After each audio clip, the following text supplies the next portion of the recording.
Hola, ¿qué tal? Buenas noches a todos los contertulios, amigos internautas de la red Marcos Montero. Muchísimas gracias en verdad por estar una noche más acompañándonos en este podcast intitulado Hijastro del Político. Si usted quiere saber a qué responde este título, puede visitar el podcast número 1 de este mismo material audiovisual. Lo puede encontrar en esta misma página. Si lo está viendo en la otra página, que es A Dos Voces, que es un programa radial que manejamos, lo invito a visitar la página Red Marcos Montero.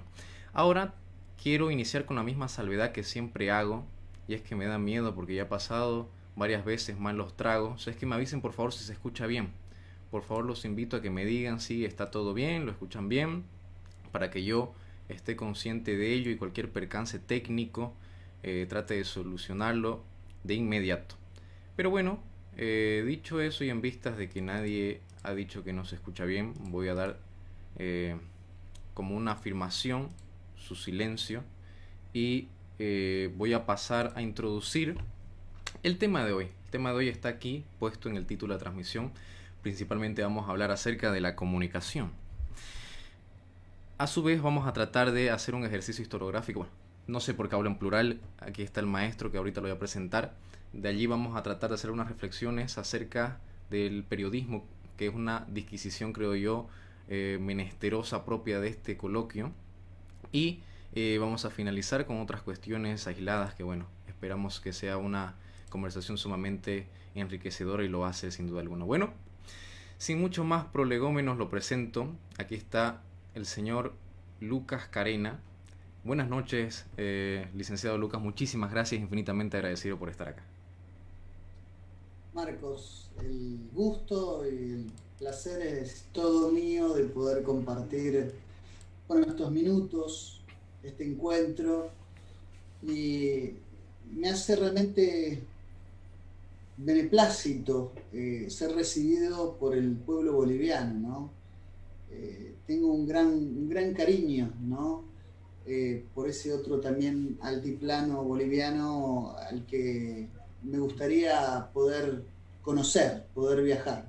Es una deuda pendiente para mí de estar en Bolivia y te agradezco por lo menos este acercamiento a través de la tecnología con aquel pueblo tan amado y tan respetado por mí. Así que te agradezco un montón. No, y justamente le decía detrás de cámaras que presentarlo me era una tarea casi imposible, así que por favor le voy a pedir, doctor Lucas, que usted se introduzca a la gente, diga lo que usted quiera decir de usted.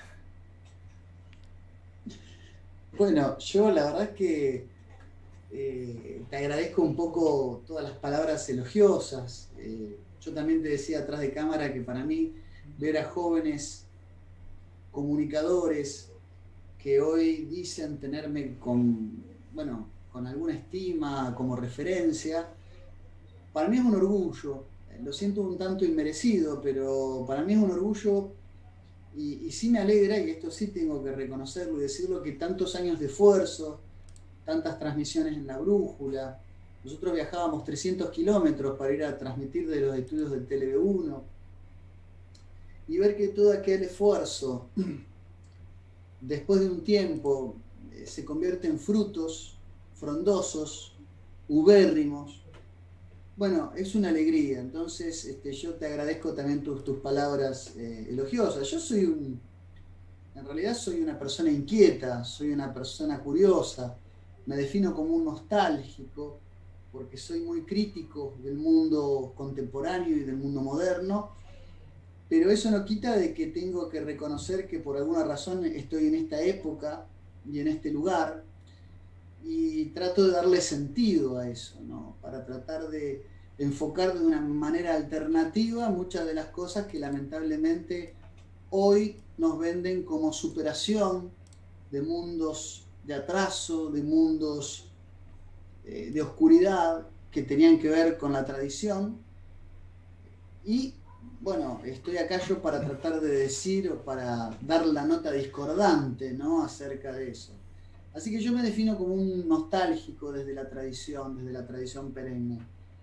No obstante, quiero también expresar que sí, que no por ello uno deja de intentar introducirse, digamos, en el andamiaje institucional, y también hice mi carrera y también estudié, siempre con sentido crítico, no confrontativo, pero con sentido crítico, y creo que tenemos que ocupar la cátedra, tenemos que entrar en el sistema para modificarlo desde adentro.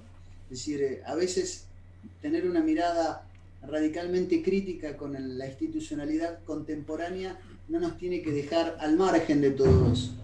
Así que, bueno, sí, soy licenciado en Ciencias de la Comunicación y tengo una maestría en Comunicación Estratégica.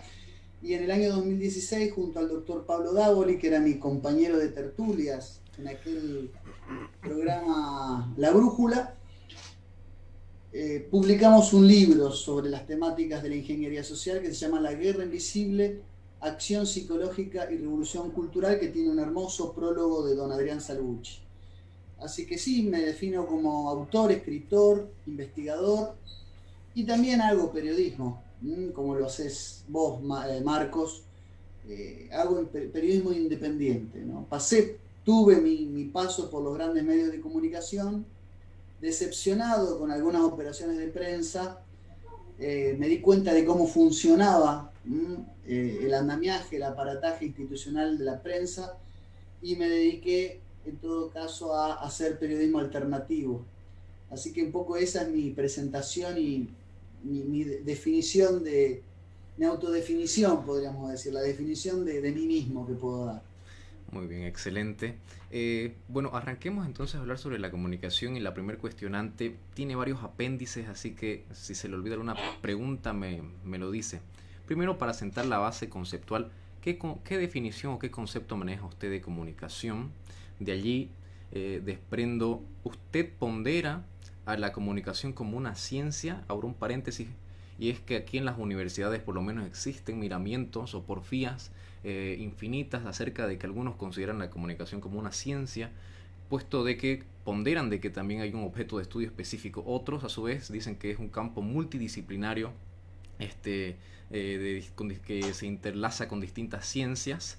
Bueno, cierro el paréntesis, y justamente si es que usted la considera así, ¿cuál sería el objeto de estudio de la comunicación? Bueno, es una interesantísima pregunta y requiere un abordaje amplio y una pequeña disquisición, porque cuando hablamos de comunicación podemos referirnos a comunicación de masas o a la mera comunicación interpersonal.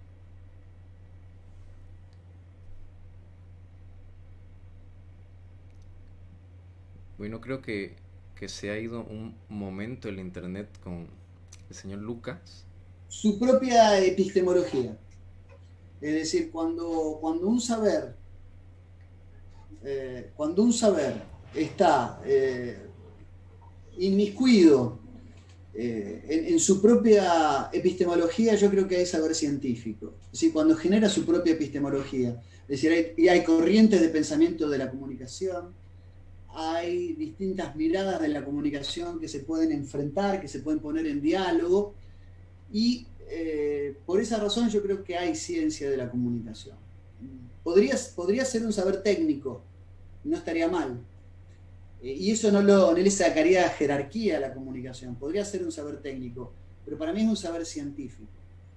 Yo en particular adhiero o me gusta mucho, acá tengo un libro, ¿no?, de Paul Watzlawick, que se llama Teoría de la Comunicación Humana, que le da justamente un enfoque, un bagaje epistemológico que a mí me sirvió mucho, sobre todo para escribir mi tesis de maestría, que tiene que ver con los aportes de la psicología interpersonal de la Escuela de Palo Alto.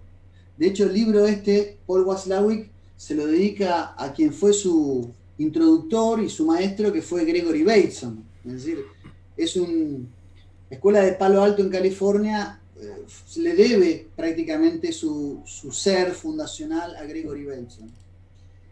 y hace un lindo resumen en el prefacio diciendo, te leo una pequeña cita: a partir de 1945, año de la publicación de los primeros trabajos de Wiener, ¿no?, y Rosenbluth, Norbert Wiener, recordemos, es el autor de La comunicación desde una perspectiva de la cibernética, de la Kibernetes, de Shannon y Weaver, que son los autores del modelo telegráfico o teoría matemática de la comunicación, emisor, mensaje, receptor, etc. Y de von Bertalanffy. Recordemos que Ludwig von Bertalanffy es de la teoría de los sistemas. Proliferó una producción científica vasta y multifacética. Por una parte, se desarrolló la teoría de la información, de base notoriamente tecnológica, centrada en el estudio de las condiciones ideales para la transmisión de información y en los límites y las perturbaciones de los sistemas artificiales de comunicación. La teoría lineal, la comunicación como acto, ¿no? Por otra parte, se expandió el campo de la comunicación de masas, por eso esa disquisición que yo decía que hay que hacer, centrada en el estudio de las características y los efectos de los medios masivos de comunicación. Finalmente, y gracias a las contribuciones del notable antropólogo y epistemólogo inglés Gregory Bateson, a quien este libro está dedicado, y de sus diversos investigadores del Mental Research Institute de Palo Alto, California, Estados Unidos, se fue perfilando la base conceptual del modelo interaccional o pragmático de la comunicación humana, centrado ya no en el estudio de las condiciones ideales de la comunicación, sino en el estudio de la interacción tal cual se da, de hecho, entre seres humanos. Y este libro arroja una serie de axiomas, por eso yo le recomiendo a los estudiantes leer a Paul Watzlawick, una serie de axiomas productos de la observación empírica de interacciones comunicacionales, como el hecho de la imposibilidad de la no conducta. No es posible el no comportamiento, y acá de esto se desprende el axioma de que no es posible la no comunicación. No se puede no comunicar, siempre comunicamos, por decir uno básico. Pero acá presenta la comunicación como lo que es. La comunicación es conflicto. La comunicación es algo difícil y que tiene que haber un acto de voluntad. Cuando yo quiero realmente entender algo, tengo que poner un acto de voluntad para poder comprender, interpretar al sujeto hablante. No concibo la comunicación como ese aspecto idílico de la democracia deliberativa, en el sentido de Jürgen Habermas y su séquito, entre los que está Karl Otto Appel, que hablan de la comunicación como la comunidad de los hablantes que logran el entendimiento. Yo soy más bien de entender a la comunicación como algo conflictivo, algo corrugado, dificultoso, árido. Y a mí me gusta mucho esta idea, esta noción de la comunicación a partir de una serie de axiomas, pero sobre la base de la observación. Y en este sentido hay que entender que tanto las ideas de los primeros estudios en comunicación, que tuvieron la base en el famoso esquema de Lasswell, ¿no?, de Harold Lasswell, que es un poco el padre de la psicología política, para entender los estudios de medios de comunicación, las famosas preguntas: quién dice qué, a quién, por qué canal, con qué efecto, dieron lugar a las primeras investigaciones científicas de audiencia, con Paul Felix Lazarsfeld y todo lo que es la teoría de la comunicación de la Mass Communication Research, sobre todo en la Universidad de Princeton, que un poco contestaban aquellas teorías también negativas, aquellas teorías que sin haber hecho trabajos empíricos condenaban la proliferación de la tecnología de las comunicaciones, sobre todo de la radio y de la televisión, conocida como teoría de la aguja hipodérmica. Acá tenemos a un Lazarsfeld que escribe People Choice y trata de ver cómo efectivamente la gente elige People Choice, cómo en realidad la comunicación es filtrada a través de líderes de opinión que influyen, ¿no? Y expanden la comunicación y fijan las bases de la comunicación.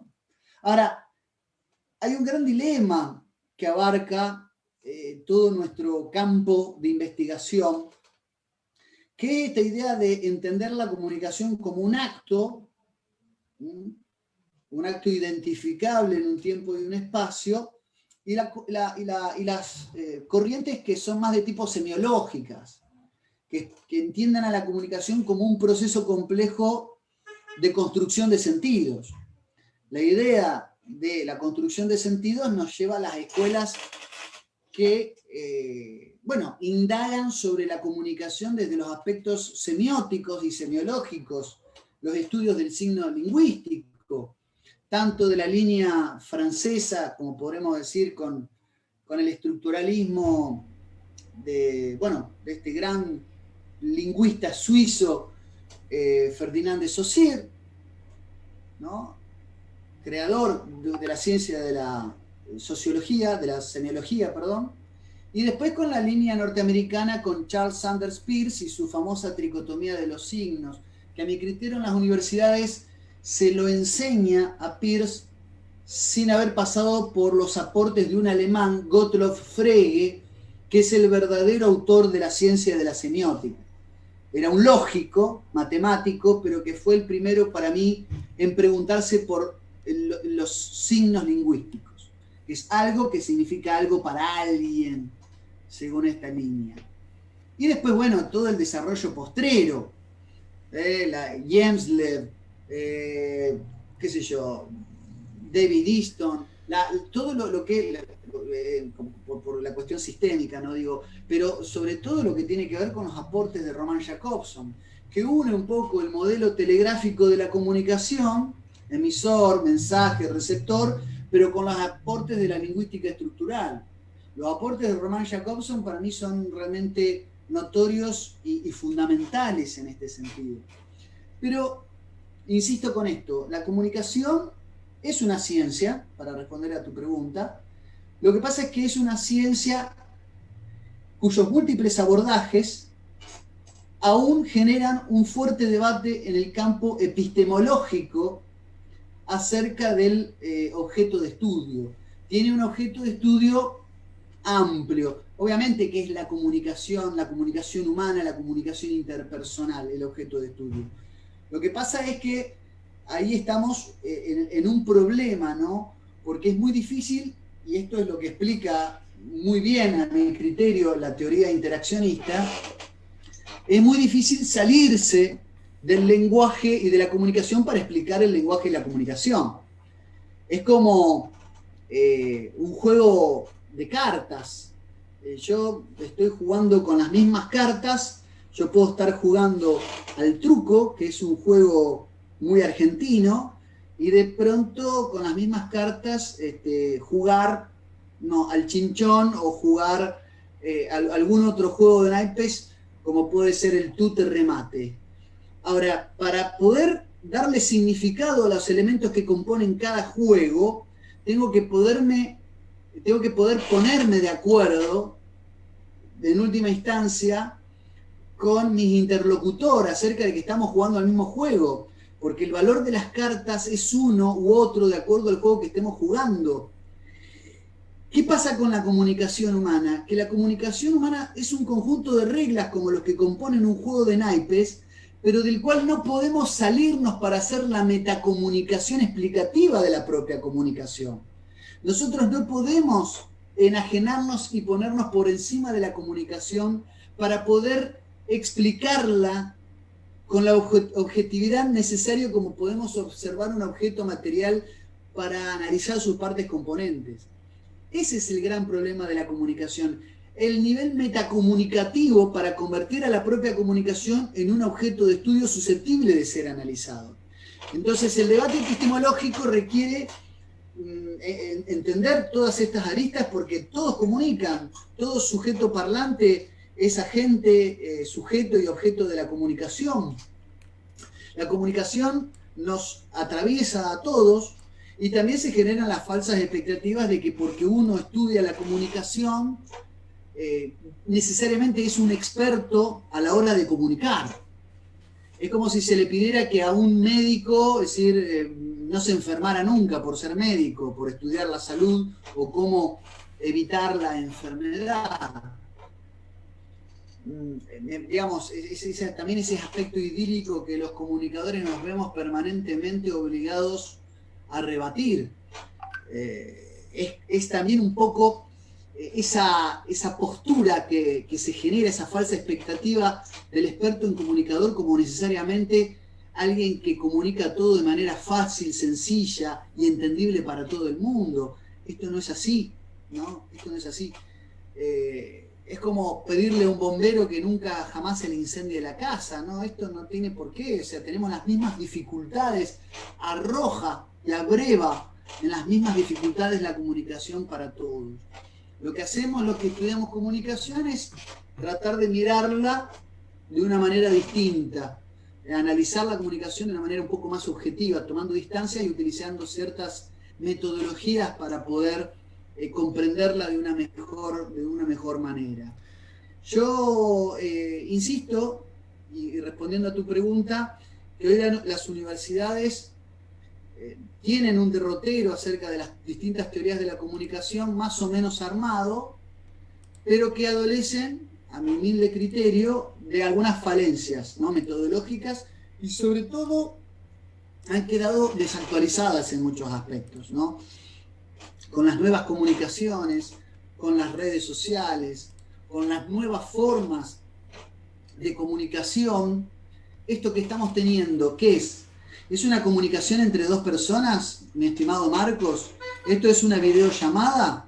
Porque la verdad es que yo por momentos me olvido que pueda haber cientos de personas mirándonos en este momento.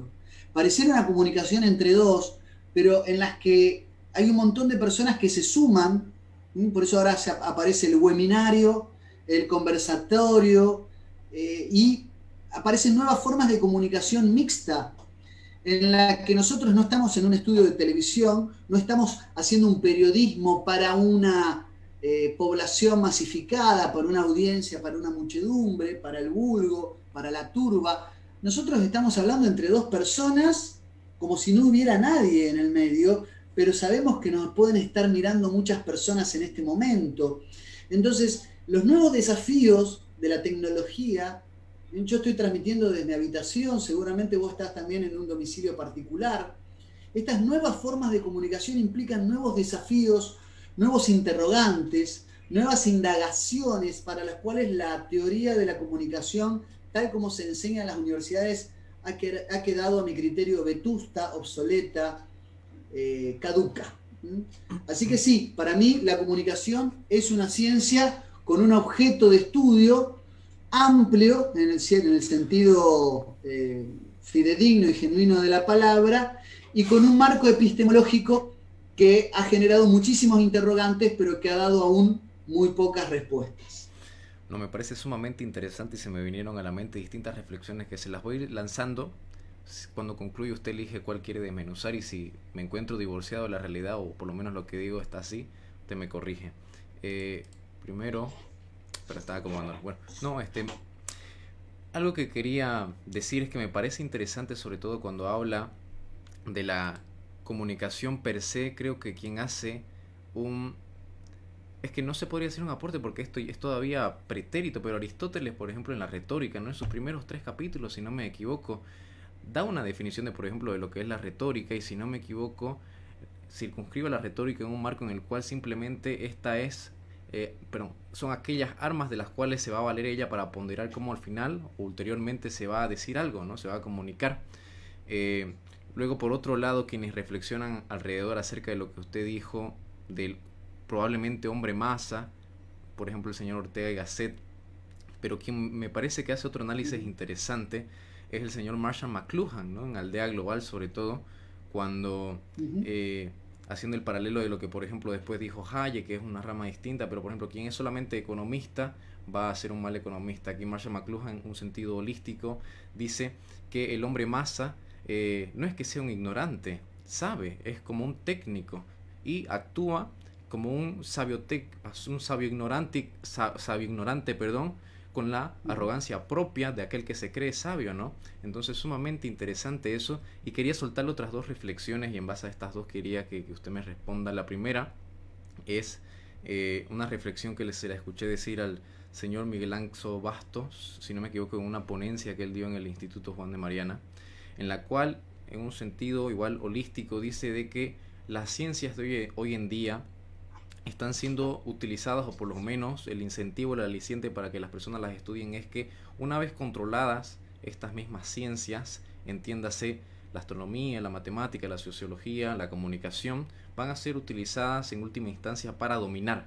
Entonces ven a estas materias o estas ciencias como instrumentos de ulterior dominación. ¿Usted coincide con esto? Le quería preguntar. Y lo segundo era, ¿usted cree de que, bueno, hay una diferencia entre lo que es el lenguaje? Conversaba, por ejemplo, esto con el señor Bracamonte, que igual es un experto en esto, y lo que es la comunicación, pero en tanto que la comunicación se vale del lenguaje para poder explicitar, y también ponderando, y esto lo saqué del señor Alberto Venegas Lynch también, por ejemplo, que él dice, en realidad la primera función del lenguaje es pensar, o sea, nos permite pensar y después en segunda instancia poder comunicar. Ponderando estas cosas, ¿usted cree de que la comunicación, paréntesis, lenguaje, es como la columna vertebral del conocimiento y a la cual las demás ciencias o materias se encuentran supeditadas? Bueno, muy interesantes las cosas que tiraste. Sin duda, Aristóteles, el gran maestro de esta gira, la retórica como uno de los escritos que están encolumnados entre lo que son los aportes políticos. Está bien que esto es algo muy de Andrónico de Rodas, que es el comentarista y el ordenador de la obra aristotélica, puso a la retórica entre los escritos políticos de Aristóteles. Es el primer filósofo griego en pensar en la posibilidad de, de una comunicación que va más allá, del arte de persuadir, que va más allá de la verdad, que despega la comunicación de la verdad. No porque no busque la verdad, porque el Aristóteles de la metafísica sigue el derrotero platónico de combatir a la sofística, ¿no? Y buscar el conocimiento certero, ¿no? Pero sí que existen herramientas, artilugios, triquiñuelas, estratagemas para poder depositar en el otro una idea con mayor facilidad. Desde luego que es pionero en eso, y nuestros reconocimientos hacia él, ¿no? El hombre masa, Ortega Gasset, obviamente, la rebelión de las masas, los aportes de entender la psicología de las masas. Recordemos que en 1895 un médico normando que se dedicó pronto a divulgar las ciencias y se olvidó de la medicina, que fue Gustavo Le Bon, escribe Psychologie des Foules, psicología de las masas, tratando de entender a la masa psicológica, a la masa de hombres como apartada de los mecanismos racionales de pensamiento, que empuja a la masa a hacer algo absolutamente emocional, iracundo, irascible. Incluso el hombre sumergido en la masa se guía no solamente por las emociones y no por el entendimiento, sino que es capaz incluso de ir en contra de su propio sentido o instinto de autoconservación. O sea, el hombre inmerso en la masa hasta se puede dañar a sí mismo siguiendo a la masa.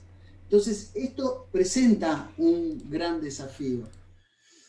Pero quiero decir, ¿no? Y con esto quiero ser concreto, todo lo que vos aportás en todas estas reflexiones, si van a ser utilizadas para el dominio, yo creo que obviamente que las ciencias de la comunicación, precisamente respondiendo a esto último, porque está inmerso en todos los demás saberes, porque todavía no se puede establecer que hay pensamiento antes que la comunicación o que el lenguaje, ¿no? Esto es muy de Wittgenstein, ¿no?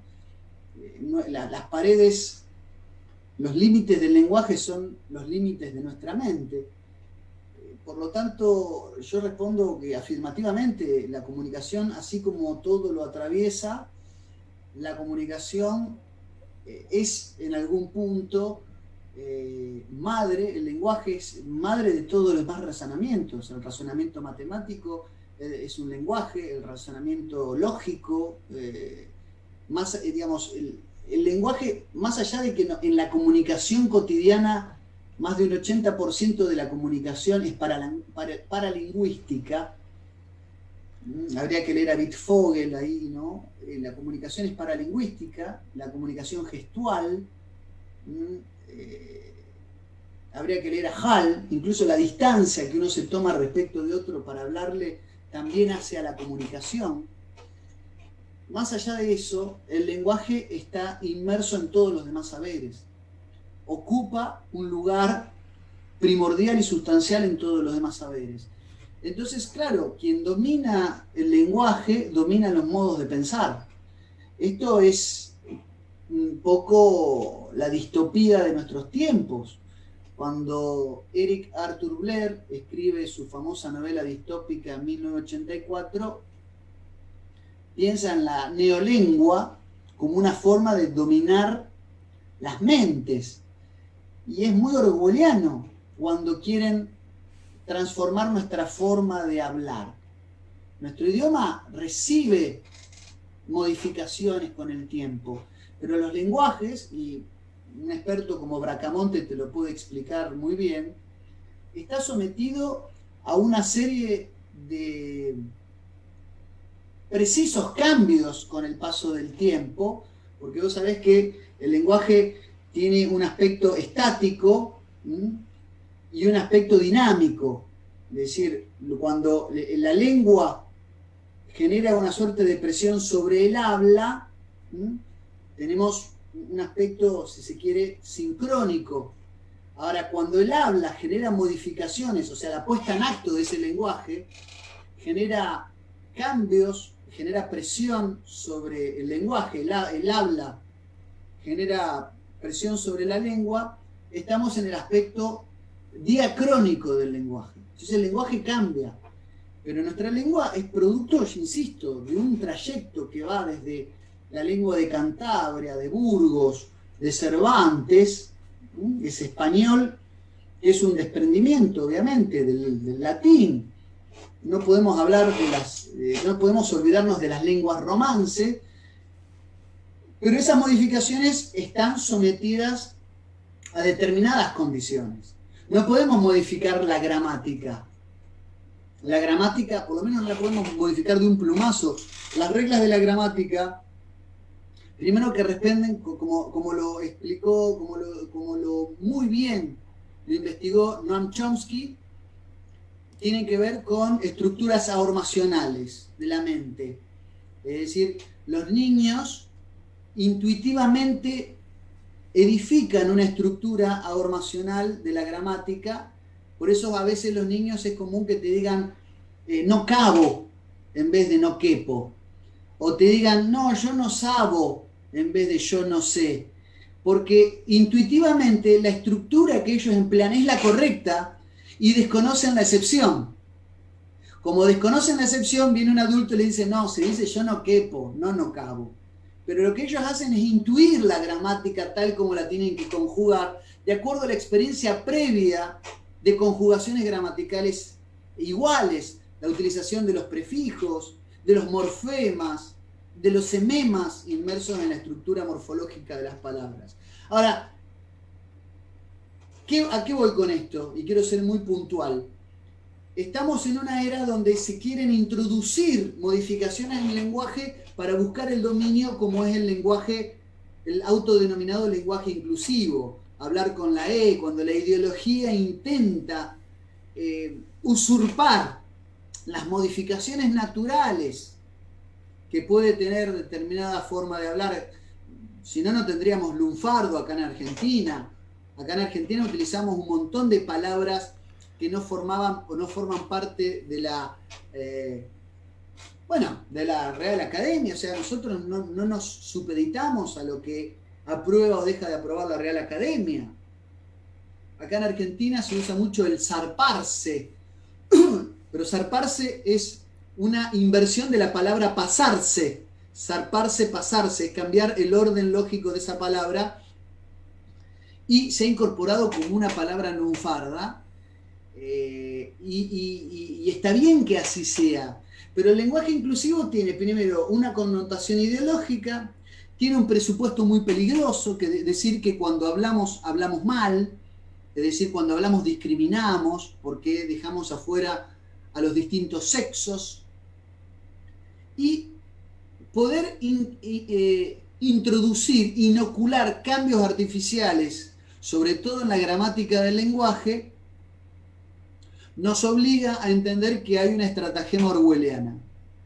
Lo que hay detrás de esto es una intencionalidad de condicionar nuestra forma de pensar y de percibir la realidad. Yo lo veo con mucha preocupación y lo denuncio permanentemente. Nos están queriendo imponer, nos están queriendo inocular modificaciones en el lenguaje para, junto con ello, también condicionar nuestras formas de percibir, de interpretar, y de sentir, por consiguiente, la realidad, ¿no? No, me parece excelente. Se me vino a la mente mientras decía esto y hablando, poniendo el acento sobre por ejemplo, acerca de las tropelías que se pueden cometer una vez se manipula el lenguaje. Pensaba, por ejemplo, en Aristóteles, igual nuevamente, en la retórica habla acerca de en función al tiempo uno puede hacer juicios. Entonces, por ejemplo, si uno hace un juicio sobre el presente, vendría a ser algo meramente descriptivo. Si uno hace un juicio o juzga hacia o en vista al futuro, viene a ser deliberativo. Por ejemplo, poner el ejemplo de una asamblea. Quien juzga sobre el pasado, por ejemplo, podría ser los jueces. Y hablando de esto último, porque le advierto que se nos va a cortar en unos instantes. Si se corta, por favor, lo invito a conectarse nuevamente. Aquí en Bolivia, en función de un sustantivo también en virtud de la manipulación del lenguaje, se permitió una reelección.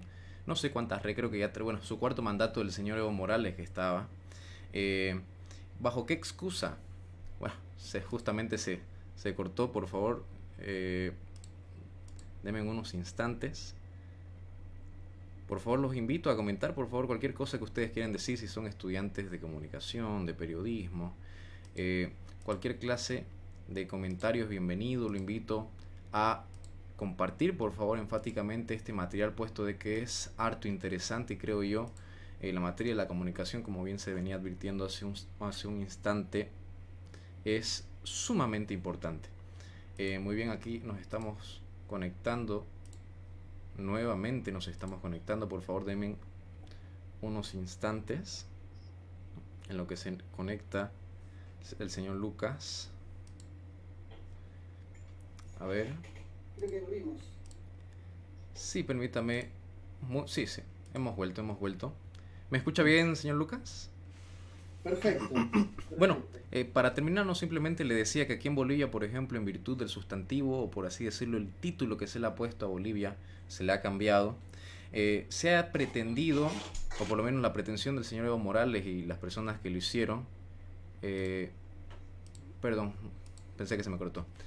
La pretensión era justamente de que se fundó un nuevo país, ¿no? Se cambió la República de Bolivia por el Estado Plurinacional de Bolivia, que por cierto se hizo por decreto, jerárquicamente según la estructura de Kelsen que aquí se hizo, no va. En la Constitución, artículo 1, dice que Bolivia es un Estado comunitario, social, no sé qué, y un parangón larguísimo. Y esto se hizo justamente en virtud de dos cosas, dos elementos que yo advierto. El primero es el título, el cambio de la Constitución, ¿no? Se refunda un país. Vaya a saber cómo se hace eso, si solamente se modifica el título. Y lo segundo, también en función de la palabra reelección. Esto se ha hecho de manera más implícita, no se ha manifestado tanto, pero por ejemplo, se decía de que una cosa es la elección, otra cosa es la reelección, que viene a conjugar un verbo distinto, por más que toda la composición semántica sea la misma y solamente incluye un prefijo. Y la reelección es otra cosa y la reelección es otra. Entonces se hacen bastantes cosas extrañas, ¿no? Una vez se modifica el lenguaje. Y si quiere hacer algún comentario respecto a esto, también le quería añadir la pregunta en este espléndido ejercicio historiográfico que hace en TLV1 cuando resume toda la teoría de la comunicación en 15 minutos. Usted habla acerca, y me interesa, de la aguja hipodérmica. Otro comunicador, periodista, que es Nicolás Moraz, con quien usted pudo conversar, advierte de que esta justamente es la teoría presente en los medios tradicionales de comunicación. ¿Usted está de acuerdo con esto? Sí, la teoría hipodérmica es una metáfora, ¿no? Que pretendía entender que la caja boba de la televisión, el poder de los medios de comunicación, insisto, sobreestimando el poder de los medios de comunicación, iban a hacer que los mensajes que nos transmitían iban a entrar, iban a calar tan profundo en nosotros que iban a quedar por debajo de la piel. De ahí la teoría de la aguja, de la aguja hipodérmica, como si el mensaje se pudiera escribir como un tatuaje en mi cuerpo o en este caso en mi mente. Obviamente que yo no creo que sea así. De hecho, los estudios en efectos de la comunicación, incluso los estudios a mediano y largo plazo, los estudios de agenda setting, han demostrado que la gente, los medios de comunicación no nos dicen qué pensar, sí nos ofrecen en qué pensar. Y es un abanico muy acotado. Es decir, no salen de una serie de alternativas muy parecidas entre sí, pero en realidad los medios de comunicación fijan una agenda, por eso la teoría de la agenda setting, fijan una agenda y no se sale de ahí. Ahora, nosotros tenemos el suficiente espíritu crítico para a veces cuestionar la teoría de la espiral del silencio que generan los medios de comunicación. Me estoy refiriendo a Elizabeth Noel Neumann, que hablaba de que la comunicación direccionada, incluso la falsificación de las estadísticas, como decía Walter Lippmann en Public Opinion, en ese famoso libro donde decía que había que hacer encuestas falsas para direccionar a la opinión pública, siempre entendiendo que la opinión pública no es la opinión publicada, no es lo mismo. Y Noam Chomsky se hace eco de Manufacturing the Consent, es decir, la manufactura del consenso, y le da y reivindica esta teoría de que se pueden crear los consensos. Yo no creo que haya una teoría hipodérmica vigente en los medios de comunicación, al contrario, creo que los medios de comunicación están en su peor momento de falta de credibilidad, están dando manotazos de ahogado cuando los medios alternativos y las redes sociales están fijando una agenda alternativa. Por eso la necesidad de fact-checkers, esto de las fake news y esto de la censura y la persecución en los medios alternativos, por un lado. Yo lo que creo que asistimos, sí, es a un periclitar de los medios masivos de comunicación, de los medios históricos. Como decía Eliseo Verón, la televisión histórica está a punto de morir, está agonizando, está en un estado de agonía. Pero sí creo que el dominio del lenguaje sigue siendo, como vos ponías el ejemplo de Evo Morales en Bolivia, cómo han utilizado el indigenismo como una estrategia de entrismo multicultural para destruir la base nacional boliviana.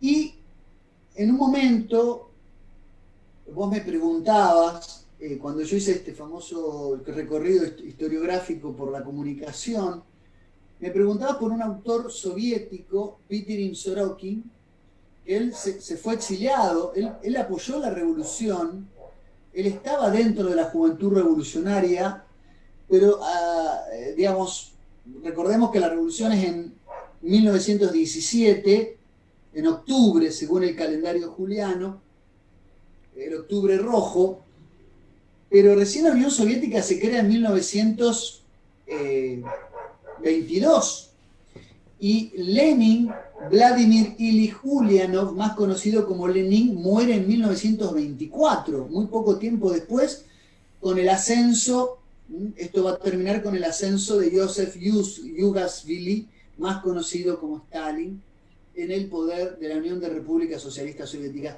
Él se va a Estados Unidos horrorizado por las propias consecuencias de los 3 primeros años de revolución, que los soviéticos habían confesado haber matado 2,5 millones de almas humanas para llevar adelante la revolución. Pero Piotr Sorokin termina siendo el fundador del Departamento de Sociología de la Universidad de Harvard y muere en Estados Unidos. Y en una obra muy interesante, creo que se llama Achaques y manías de la ciencia moderna, explica cómo se puede instaurar una idea en la sociedad. Acá entramos en el terreno de la ingeniería. Y hablaba de 4 pasos. Hablaba de la estrategia de simplificación. Hay que tratar de ver a la historia y al mundo no como multicausal y complejo, sino como unicausal. Darle a todo una unicausalidad explicativa de las cosas. El segundo paso es la estrategia de polarización. Todo debe ser pensado de acuerdo a buenos y malos, ¿no? Opresores y oprimidos. Todo tiene que estar determinado por una estructura bicéfala, como el monstruo bifronte de Jano, para tratar de instalar una idea en la sociedad, porque las ideas bicéfalas son más fáciles de comprar por la población. Nos gusta y nos facilita a nuestras mentes perezosas mirar la realidad en clave buenos y malos, lindos y feos. Hay como un infantilismo de la sociedad de masas de mirar la cosa de manera miope y por partida doble. Entonces tenemos simplificación, dialectización o polarización, emocionalización es el tercer paso, es decir, tenemos que meter discursividades que apelen a las emociones, tenemos que hacer que las sociedades sean pura emoción y absolutamente nada de razón. Y un cuarto paso es incorporar la cuantofrenia y la testosmanía. La cuantofrenia es dibujar toda esa realidad, darle los oropeles de cifras numerolátricas para condecorar todo con un broche de oro, con una cereza del postre, que sería algún número terrible, número de desaparecidos, número de un genocidio, números de alguna estadística que tenga un impacto emocional, siendo consecuentes de la premisa de la emocionalización que vino antes. Y la testomanía, hacer intervenir la información que viene de los centros científicos. Hoy vivimos en pandemia y lo que tenemos es cifras de muertos y un conjunto de científicos que están vía burocracia internacional gestando los destinos de la humanidad. Es decir, la testomanía es esta idea de que como la ciencia lo dijo, un informe reciente de la ciencia lo dice, buscar que la prueba científica termine de corroborar una determinada situación sobre texto en realidad de una excusa retórica para instalar una idea. Entonces tenemos simplificación, polarización, emocionalización, cuantofrenia y testomanía, al decir de Pitirim Sorokin, y lo que hacen los medios de comunicación, mi estimado Marcos, a lo que se dedican los medios de comunicación, y en esta situación pandémica ha quedado demostrado de manera patente, como decía Tomás de Aquino, la verdad es demostrar patente lo que es la correspondencia entre la cosa y el entendimiento. Los medios de comunicación se dedican a cumplir las 4 premisas que Sorokin establecía necesarias para introducir ideas en la sociedad. Introducir el miedo, introducir el pavor, introducir la ataraxia, introducir el desconcierto, introducir la parálisis social, introducir la crispación y el atomismo entre los ciudadanos, que estemos todos peleándonos entre nosotros, incentivar la cultura de la delación, que nos filmemos con el teléfono, mirá, allá hay uno que no está usando tapabocas, no está usando barbijo, que nos delatemos entre nosotros, que nos convirtamos nosotros mismos en nuestro propio dispositivo de vigilancia panóptico. El nuevo panoptismo no es el de la arquitectura de la cárcel moderna, como establecía Michel Foucault leyendo a Jeremías Bentham, sino que el nuevo panoptismo está dado porque todos los vigilados a su vez son lente, son ojos, son cámara, son drones, son vigiladores de los propios vigilados. Es decir, somos a la vez vigiladores y estamos siendo vigilados a través de los dispositivos móviles, a través de nuestros datos cargados en la computadora, en los términos y condiciones que aceptamos de manera acrítica y de manera sistemática cuando bajamos una aplicación. Con nuestros datos, cuando se cruzan a través de algoritmos de preferencia y buscamos algo en un buscador de internet y al otro día nos llueve publicidad referida al tema. Esas son las nuevas formas panópticas de vigilancia y tenemos que estar muy atentos porque permanentemente vamos a hacer productos y seguiremos siéndolo de estrategias de ingeniería social. No, excelente. Mientras hablabas me venían a la mente varias cosas, pero como mi memoria es muy frágil, dos se me quedaron hasta ahorita. Una de ellas es el material audiovisual, la película Inception, donde creo yo, por lo menos a mi juicio, que hay un ejercicio comunicacional impresionante, ¿no? Desde indicios de epistemología, semiótica y demás cuestiones que, bueno, quedan por lo menos ahí gráficamente plasmados. Eh, También pensaba... eh, ya se me fue. Eh, eh, pero bueno, lo que le quería consultar, hasta que se me venga a la mente, era relacionado a otras dos cuestiones de comunicación para ahí si quiere hablar un poquito de periodismo. Y es, ¿qué elementos configurativos usted subrayaría, por ejemplo, de la escuela de Frankfurt y la comunicación? Bueno, uno ya lo mencionamos. Hoy, bueno, Apple se ha convertido en referente de la semiótica trascendental. Les recomiendo, si hay estudiantes mirando, busquen el libro Semiótica Trascendental de Carl Otto Appel, que es discípulo de Jürgen Habermas, que a su vez es el heredero, la cuarta generación de frankfurtianos, discípulo a su vez de Teodoro Wiesengrund, más conocido como Theo Adorno. Él era apellido Wiesengrund, pero se cambió el apellido por Adorno del apellido de su madre, que era una bailarina corso-genovesa. La escuela de Frankfurt, hoy, obviamente que Jürgen Habermas hace un giro hacia la democracia deliberativa, a la comunicación como entendimiento, para mí un tanto ingenuo, pero Habermas es el referente de un neocantismo frankfurtiano, es decir, en su estilo, en su pluma, sigue siendo un heredero de la escuela de Frankfurt, pero en cuanto a contenido, recupera muchos postulados de Immanuel Kant, del inmanentismo kantiano. En el discurso filosófico de la modernidad, en ese libro, se ve mucho esta retórica, este estilo frankfurtiano de escuela crítica. Ahora, en sus antecesores, indudablemente que fueron todos grandes pensadores de la comunicación. Teodoro Adorno, no nos olvidemos que Theo Adorno, que se lo conoce en las universidades y justamente en las universidades y las facultades de ciencias de la comunicación, por haber sido coautor de la dialéctica de la ilustración junto a Max Horkheimer. Theo Adorno era un gran musicólogo. Teodoro Adorno estudia con Alan Berg y Arnold Schoenberg, que eran miembros de la segunda escuela vienesa, lo que era la música atonal, lo que es la música dodecafónica, y estudia con precisión lo que la comunicación musical puede generar. De hecho, Disonancias, Introducción a la Sociología de la Música, son obras de Teodoro Adorno que buscan eso, ¿no?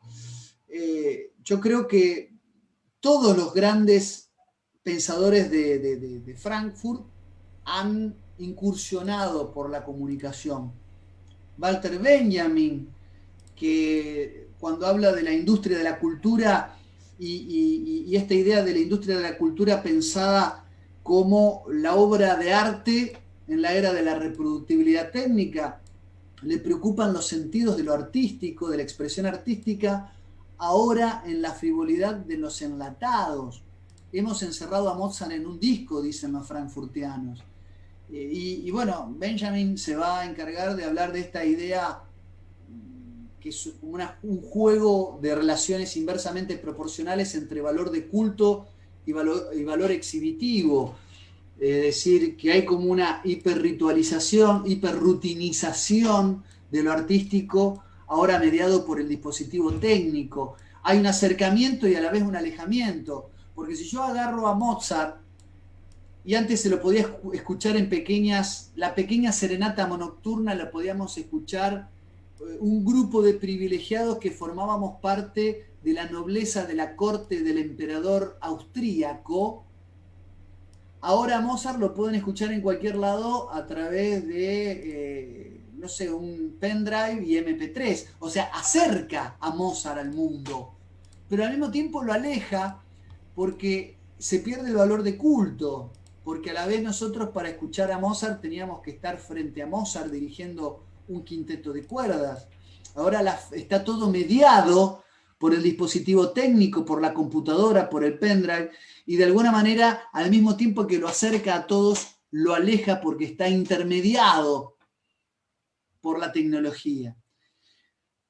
Sin lugar a dudas, yo creo que en materia de comunicación, esos son los aportes más importantes, la idea de que en la sociedad del consumo, en la sociedad opulenta, los nuevos códigos, los nuevos sentidos en la sociedad de masas adquieren nuevas significaciones.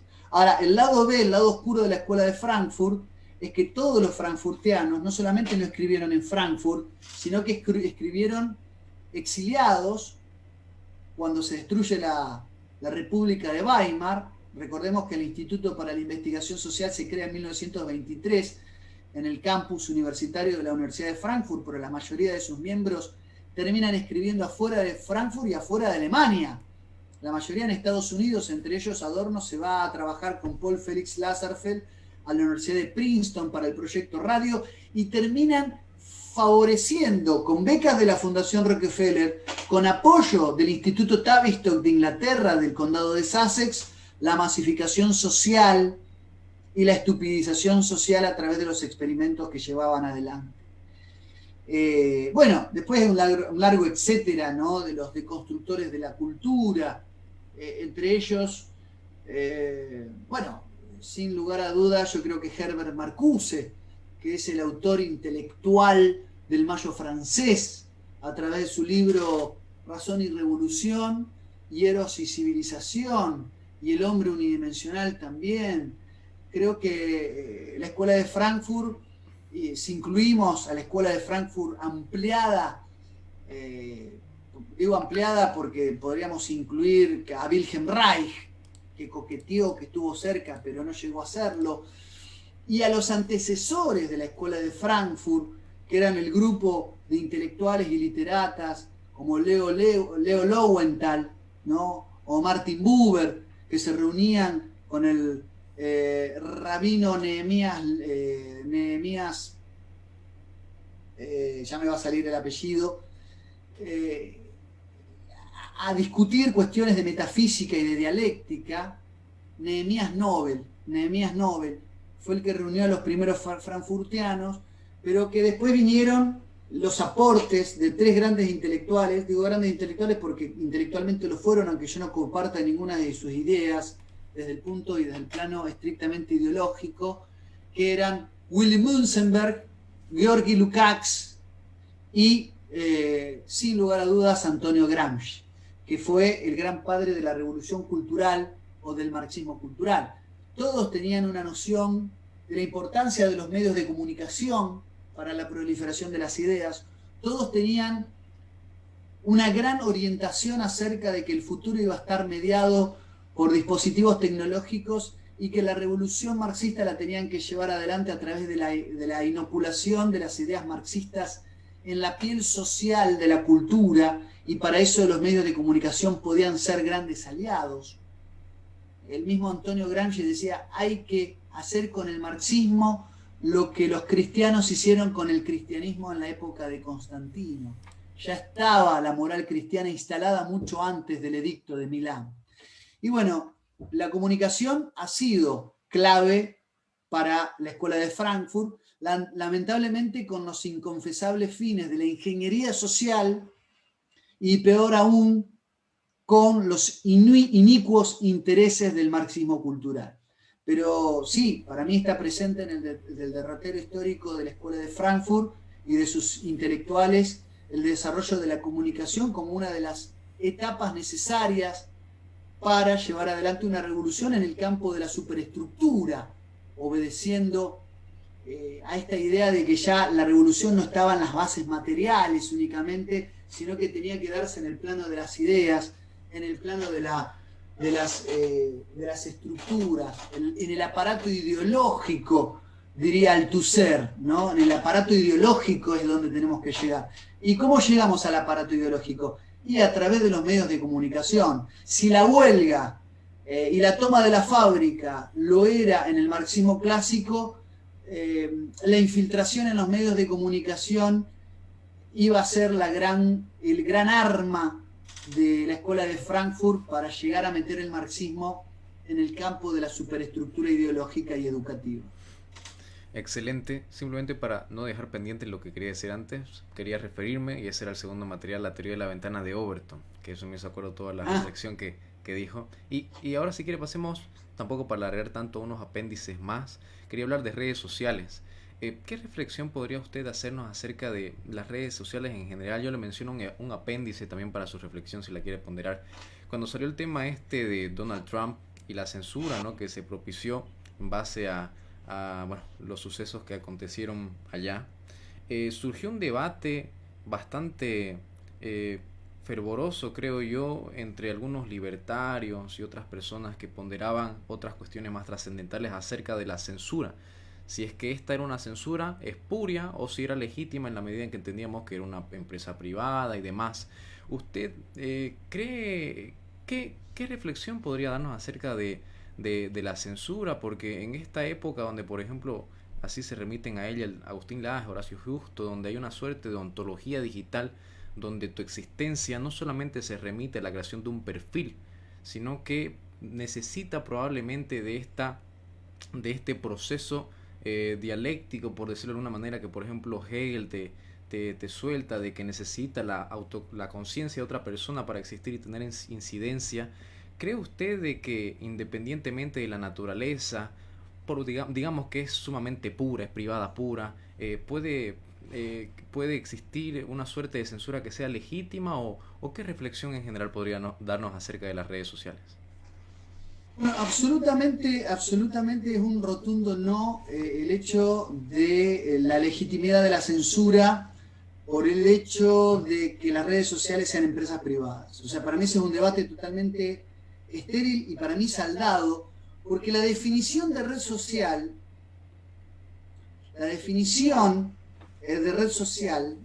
y el concepto de red social, lo que le dio origen, era precisamente que el privado no editorializaba sobre los contenidos de la red. El servicio que ofrecía el privado al usuario era no editorializar y no inmiscuirse en el contenido de lo publicado. Vuelvo a repetirlo para que se entienda. El servicio que el privado, como privado, quería brindar a la sociedad era la posibilidad de generar nuevas vías de comunicaciones libres. Y a diferencia de los grandes medios de comunicación masivos, que justamente son todo lo contrario, responden, también son empresas privadas, pero no ocultan la línea editorial que les da sentido, origen y destino, y telos, y teleología. La red social, por definición, insisto, y por su propia génesis, implicaba que el servicio se trataba justamente de eso, de que no había injerencia del dueño de la red respecto del contenido que se transmitía. En todo caso, lo que empezó a pasar con el tiempo fueron algunos mecanismos solicitados por el propio usuario para su protección.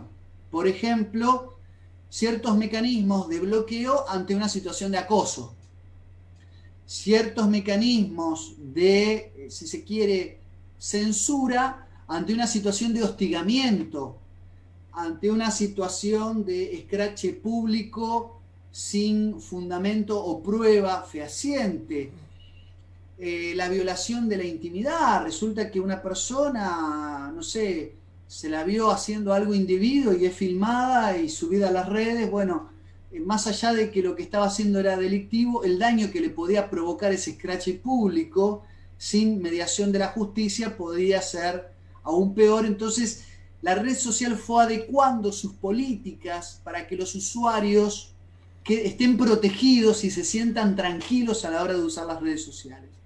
Ahora, en ningún caso y bajo ningún contexto, las redes sociales se arrogaban el derecho de admisión de contenidos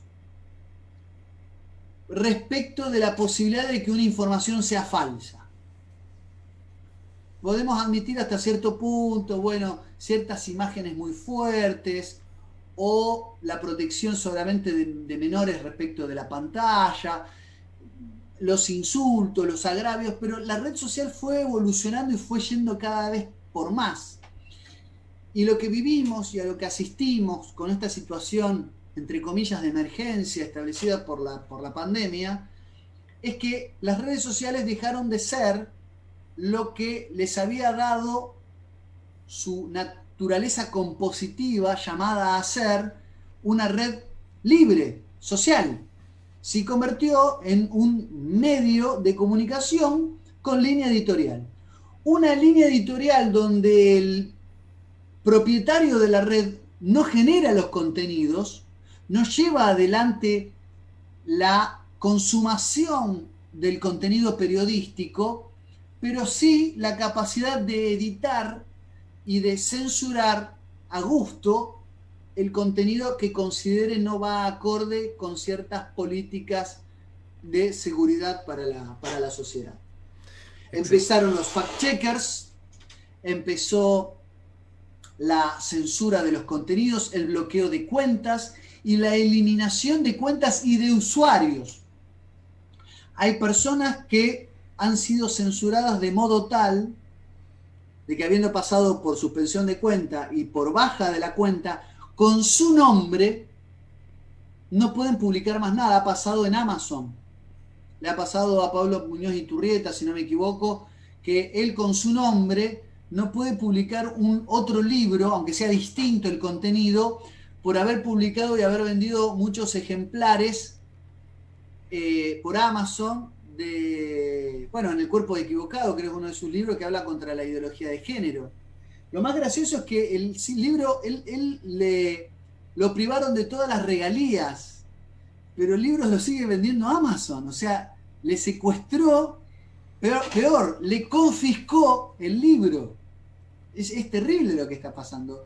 Esto sobre pretexto de la libertad, ¿no? Fíjate, es una locura. No, excelente. Entonces, mi oposición rotunda y tajante a la editorialización de contenidos por parte de las empresas. Hoy se está migrando, obviamente, la gente de WhatsApp a Telegram, la gente de YouTube se está migrando a Odyssey y Library, porque justamente son redes que vienen a suplir el vacío que están dejando las mayoritarias, es decir, YouTube está dejando lugar a que otras redes ocupen su lugar porque la gente lo que quiere es libertad de expresión.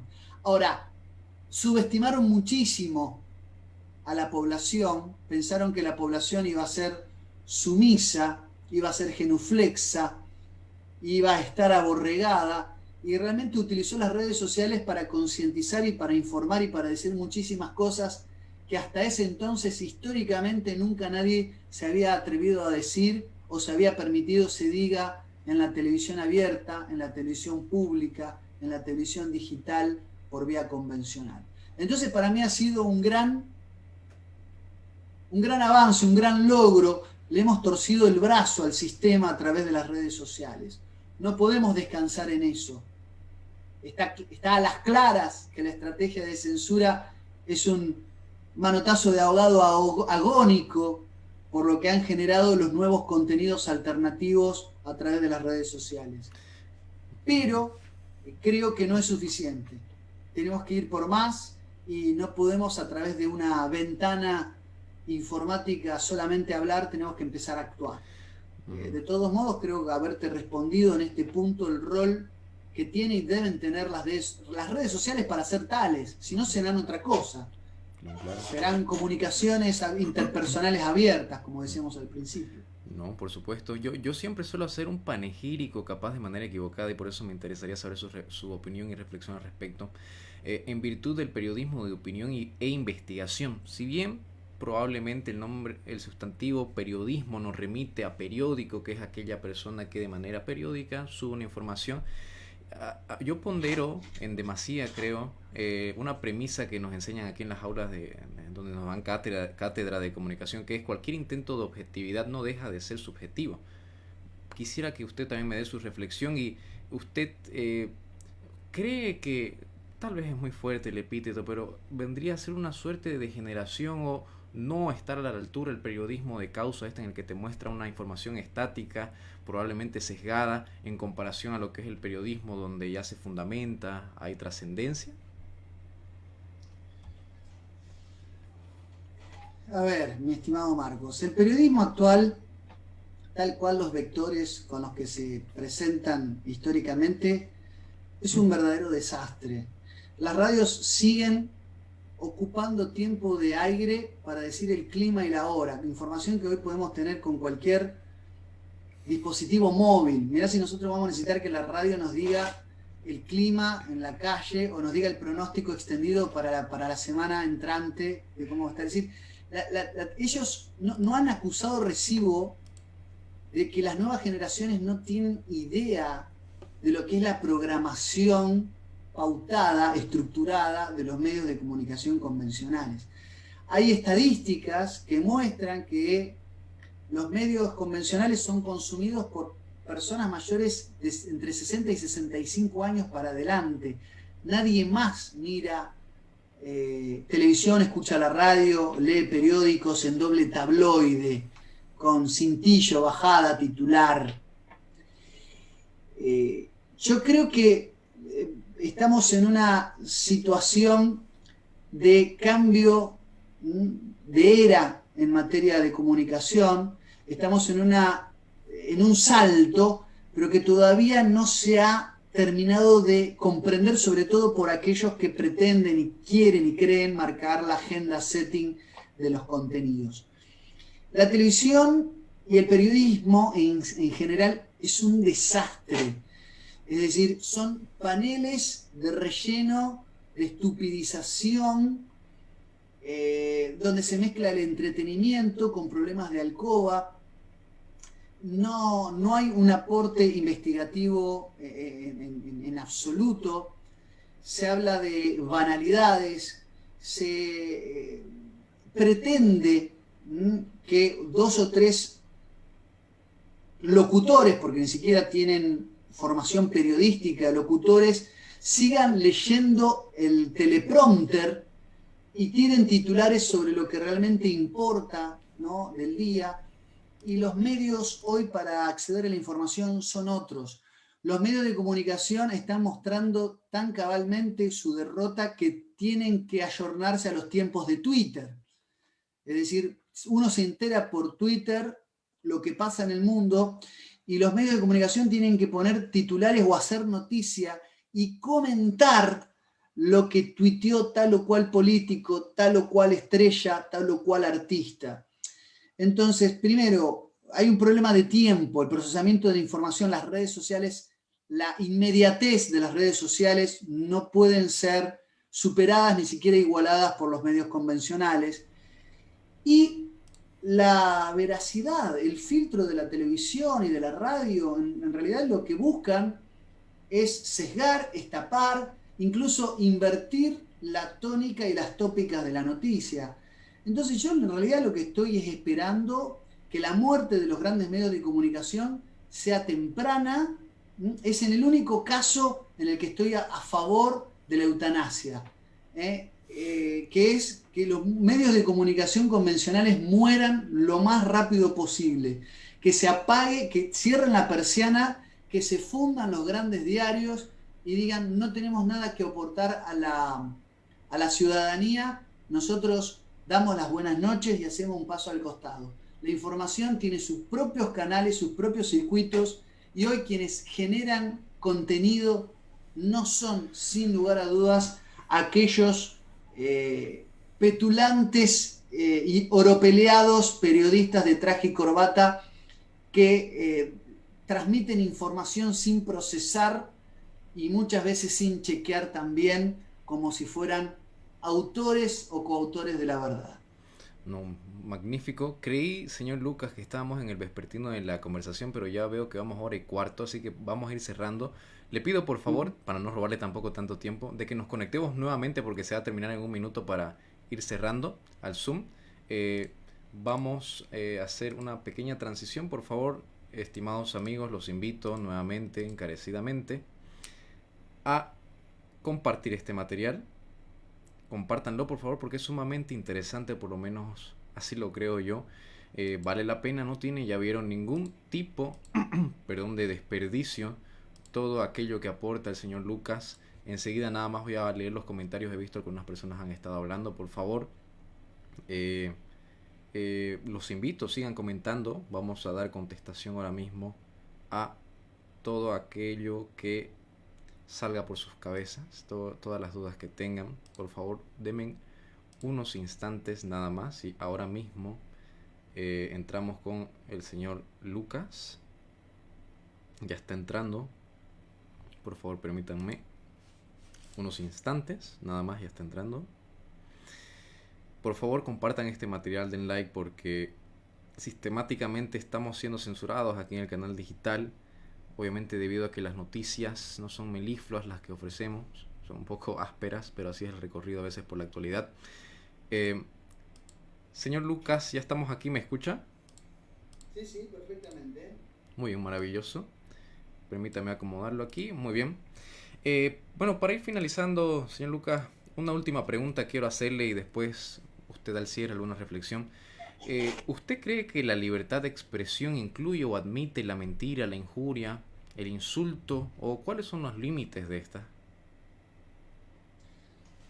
No, bueno, en la carrera de periodismo o en la carrera de comunicación se estudian los delitos conexos a un derecho que es la libertad de expresión, principalmente la injuria y la calumnia, con sus específicas y bien delimitadas diferencias, y están contempladas en el Código Penal, generalmente de los distintos países. Es un delito que debe ser mediado e intervenido por la justicia, calumniar a alguien. La verdad es que muchas veces la calumnia y la injuria tienen como consecuencia la condena social, que a veces es irreversible y genera daños irreparables en la persona cuando es injustamente escrachada. Y los principios de inocencia presunta y el principio válido, ¿no?, para los procesos penales del indubio pro reo no terminan aplicando cuando se viraliza de manera y en proporciones metastásicas una falsa noticia respecto de alguien. Por eso la protección del individuo implica que los delitos de información deben ser castigados, penados y punidos debidamente. O sea que eso tiene que mediar la justicia. A mí lo que sí me preocupa es que la libertad de expresión implique, y esto ya le preocupaba, salvando las distancias, ¿no?, a Humberto Eco, ¿no?, que es verdad que las redes sociales, una de las contras que tienen, genera un aplebellamiento, entonces le quita meritocracia a la hora de calificar como informador a quien está llevando adelante el rol de comunicador, con los consiguientes peligros de que cualquiera diga lo que quiera y lo dé por verdad. Ahora, la deontología periodística, el manual del bien hacer del periodismo, es un atributo del periodista. Y si el periodista no es creíble, pagará las consecuencias de no chequear fuentes y de no ser creíble. ¿Puede hacer daño en el camino? De hecho, claro que lo puede hacer y hay que prevenirlo y tratar de evitarlo. Por eso tiene que estar la voz de la justicia. Lo que no puede pasar es que una agencia de ONGs de chequeo de información se arroguen la potestad de decir qué es fake news y qué no lo es. Sobre todo cuando, por dar un ejemplo, el caso de Argentina, la página de Chequeados, una fundación que persigue fines espurios, que tiene apoyo de George Soros, de la Embajada Británica, enemigos históricos de la Argentina, son las que generan el control de la fake news y terminan diciendo y arrogándose la potestad de determinar qué noticia es buena y qué noticia es falsa. Se creen, son los Hermes del Olimpo. Entonces, yo creo que está bien tener control sobre lo que se dice y responsabilidad de lo que se dice.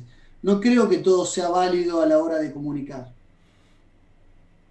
Creo que está en la responsabilidad también del que consume información saber en quién deposita su cuota de confianza.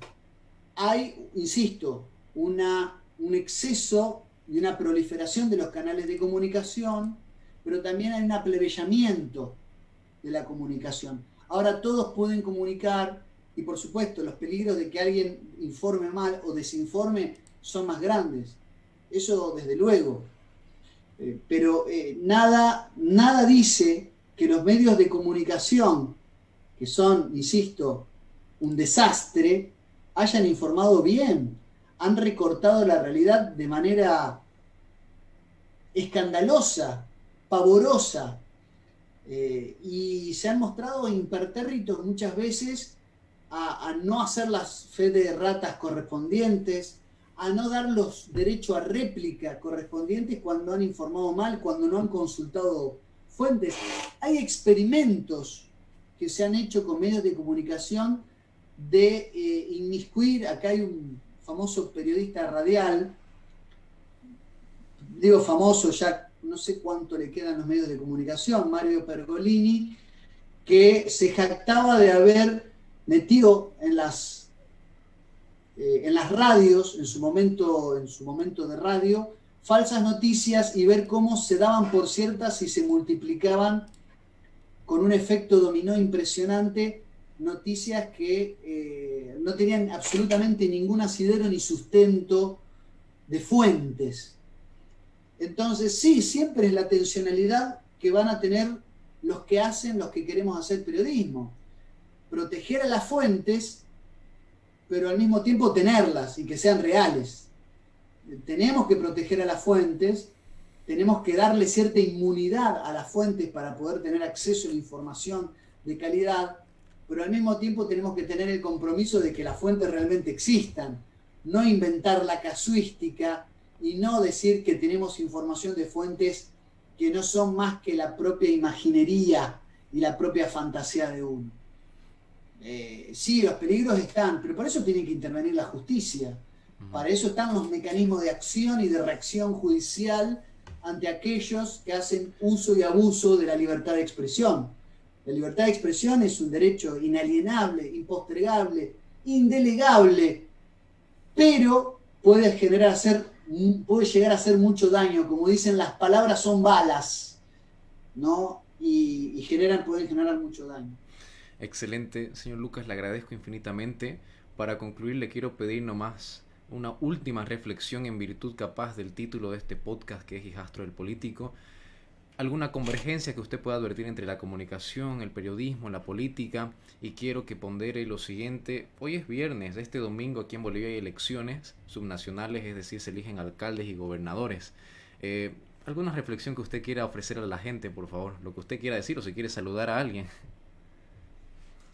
Bueno, por supuesto que se ha dicho hasta el hartazgo que la prensa, que la comunicación constituye un cuarto poder, refiriéndose a los otros poderes convencionales de la política, ¿no? El ejecutivo, el legislativo, el judicial, como los tres poderes, y se ha hablado de la comunicación y de la prensa como un cuarto poder por su fuerza, por su influencia, por su peso. Hoy mucho más mitigado, atomizado, disgregado, pero tengo que decir, creo yo que los vínculos entre lo político y lo comunicativo son realmente muchos.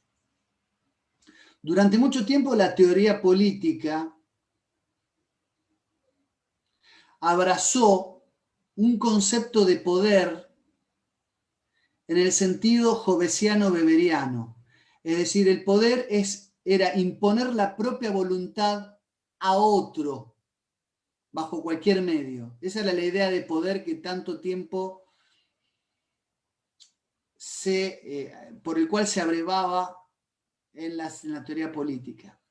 En determinado momento, una autora judeo-alemana, Hannah Arendt, habló del poder no en sentido teleológico, es decir, poder hacer cumplir mi voluntad a costa o imponiéndose a la fuerza sin importar la voluntad del otro, es decir, el sentido teológico del poder, sino que ella buscaba la idea de poder como el de la polis griega, es decir, donde la comunidad de hablantes, como la comunidad de los que podían llevar adelante las instancias de decisión, en el ágora griego, en esta idea del individuo que se desarrolla en la polis y viceversa, y pretendía modificar ese sentido del poder ya no en sentido teleológico, hacer cumplir los fines deseados, sino en un sentido de un poder co-construido, el poder co-construido. Y yo creo que la comunicación pretendía algo de modificar ese sentido del poder, que debe co-construir poder, en un sentido de simbiosis, en un sentido de empatía. Entonces mi mensaje yo creo que es, digamos, si de algo sirve, en mi humilde opinión, que volvamos a entender que la comunicación hace al poder, pero no solamente porque el poder puede llegar a tener el monopolio de la comunicación, de los medios masivos de comunicación, sino que la comunicación es un factor necesario del poder, es causa y consecuencia a la vez del poder. Entonces yo creo que el aporte que hacen los jóvenes inquietos como vos, Marcos Montero, de entrevistar gente, de buscar nuevas voces, construyen poder en sentido amplio, en el sentido de poliarquía, al decir de Robert Dahl. Es decir, donde todos formamos parte y tenemos una cuota de poder a la hora de tener pensamiento disruptivo, de tener pensamiento alternativo, de tener pensamiento crítico. Yo creo que se tiene que profundizar esta idea de la comunicación como un cuarto poder, pero ya no como cuarto poder de aquellos que detentan las riendas, que tienen el monopolio de los medios de comunicación, de los que tienen papel prensa, de los que manejan la imprenta, sino que el cuarto poder hoy adquiere nuevos ribetes, nuevas características, y tiene que ver con la construcción de nuevas discursividades periféricas, subalternas, que pueden llegar a dejar a los poderes convencionales, al poder político, en un estado de offside, de desesperación, de tener que ayornarse a un verdadero sentir popular que no es el que falsifican la agenda setting de los medios de comunicación. El fenómeno de Donald Trump en Estados Unidos fue un poco eso. No me refiero a la persona de Donald Trump, al fenómeno de Donald Trump. La eliminación de barreras, la imposición de barreras arancelarias, la idea de construir muros, el proteccionismo económico, retirar marines norteamericanos de Irak, ¿no?, y de Irán para evitar la proliferación de guerras absolutamente innecesarias que nada tienen que ver con los intereses del pueblo norteamericano, que además se financian con los impuestos del trabajador norteamericano. Bueno, todo eso construyó un nuevo perfil, en este caso de un outsider, que es Donald Trump. Porque vos fíjate que Biden acaba de bombardear Siria junto a una gavilla de mendaces ampulosos que tienen todos premio Nobel de la Paz, desde Kissinger hasta Obama Bin Laden. Y Donald Trump que se enfrentó a la industria armamentística por no disparar una sola bala, por no iniciar durante 4 años ninguna guerra nueva, terminó con un impeachment, con un juicio político. Entonces, lo que han generado las redes sociales y los medios alternativos de comunicación es fortalecer ese espíritu de los pueblos, esa hora de los pueblos que han sido durante mucho tiempo silenciados, ¿no?, por la mentira, por los constructos de artificio que los medios de comunicación nos han implantado. Así que mi mensaje es ese, es seguir pensando a la comunicación como un cuarto poder, pero construido desde abajo, no desde arriba. Excelente, señor Lucas, de verdad le agradezco infinitamente toda mi gratitud por habernos brindado 1 hora y media de su tiempo, el cual puedo dedicarlo a cualquier otra cosa un viernes. De verdad, muchísimas gracias. He visto que le ha gustado muchísimo a la gente, hemos tenido varias personas conectadas, ahora mismo hemos alcanzado las 2000 y eso pesa la censura que bueno sufrimos aquí en el canal. Algunos mensajes, Octavio Marcelos dice: Lucas, genio. Joel Mejía Rojas nos pregunta acerca de un video al cual nos remitimos en la conversación. Bueno, lo voy a dejar, es una conversación que tiene el señor Lucas en TLV1, en la cual hace este ejercicio historiográfico de la teoría de la comunicación. Le voy a poner en los comentarios una vez lo suba. Bueno, Mariana, Luis Alberto, muchísimas gracias a todos los que han comentado. Los invito por favor a compartir, así como también lo más importante, a seguirlo al señor Lucas. Por favor, le pido que dé sus redes sociales, sus distintos libros, donde pueden encontrarlos. Bueno, me encuentran en Twitter Lucas Carena 6, ¿no?, que es un juego de palabras, Lucas Carena 6, como Lucas Carena dice. En Twitter me pueden encontrar en YouTube, el canal El Gibelino, donde hago transmisiones en vivo, conversaciones como de este estilo, todas las semanas, y algunos videos también editados, explicando algunos temas por ahí con mayor rigor y profundidad, en menor cantidad de tiempo. Me pueden seguir en Instagram, en Facebook, Lucas Carena 7.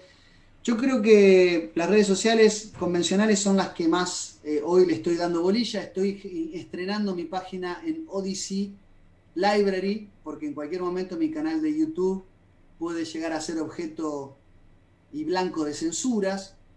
Así que sí, los invito a sumarse, a seguir construyendo juntos de manera también crítica y, bueno, con cierta reciprocidad con parte de la gente que me va guionando también qué temas quiere que abordemos en el canal, a sumarse también a esa comunidad de gente que me va ayudando y apoyando a mejorar cada día más a través de este periodismo alternativo que hacemos. Y bueno, mis libros también los encuentran por la plataforma de Lulu Press.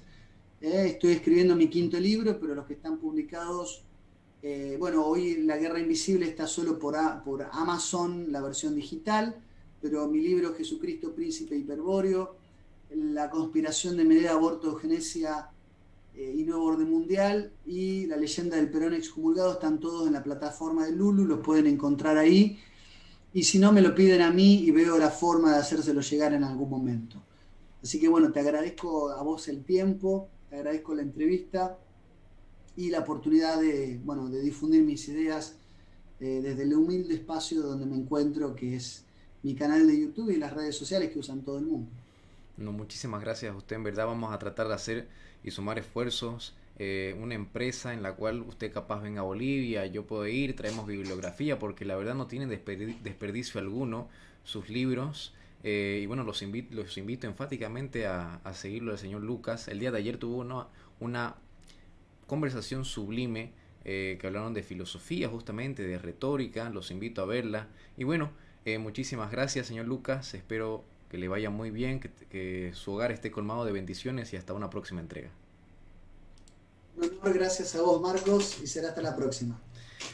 Bueno, estimados amigos de la red Marcos Montero, así también a ustedes les agradezco, muchísimas gracias. Por favor, los invito a compartir este material, compártanlo, puesto de que, y lo subrayo, el alcance de la página, pese a contar con casi 500.000 de seguidores, está sistemáticamente siendo censurado, obviamente por motivos que responden al contenido que se sube. Pero independientemente de eso, les agradezco infinitamente, muchísimas gracias, y nos vemos en la próxima entrega, que la próxima semana vamos a tener mucha más actividad respecto al podcast Hijastro del Político. Mi nombre es Marcos Montero y espero que estén bien. Chao, chao.